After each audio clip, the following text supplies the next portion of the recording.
Erev Shabbos, Pashas Pנחas, from our Tzena Akdosha. See, last week, the Torah tells us about the Maisa, but only this week in the Parasha in Pנחas, it discloses that it was done by none other than a Nasi Yisrael. Why the delay to keep us in suspense for a week? And if the Torah was going to tell us anyway, should have told us together. The Maisa could have been this week, together with who the guilty parties were, or the guilty parties could have been revealed last week, together with the Maisa. So I was thinking there's a huge lesson in here for Klal Yisrael. Number one, we know that Moshe Rabbeinu, before he became Moshe Rabbeinu, he took the Kama and he killed the Rasha Lama Sakareyecha. But as a leader of Klal Yisrael, the Rebbeinu Shalom Mistama didn't want to shlichus damim on his hand. But still, that doesn't answer up why the two stories are separated by a week's parsha. And I was thinking that the lesson is truly amazing.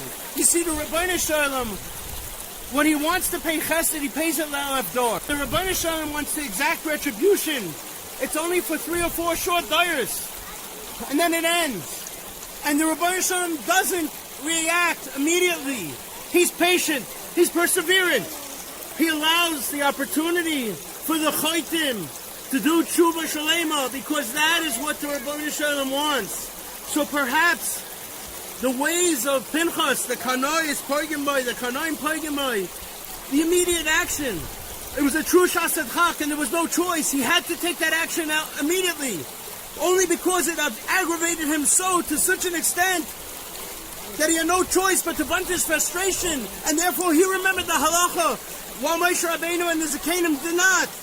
Perhaps the Rebbeinu Shalom caused them dafka not to remember, to teach us that lesson, that, you know what, the ways of the Rebbeinu Shalom are chesed, patience, wait for the tshuva to come. Just as the Rebbeinu Shalom waits before he exacts retribution, and then it's only for a short period of time, but the chesed goes of dar. I think that it's a lesson to Am Yisrael. We should be fervent in our efforts to emulate the ways of the Rebbeinu Shalom.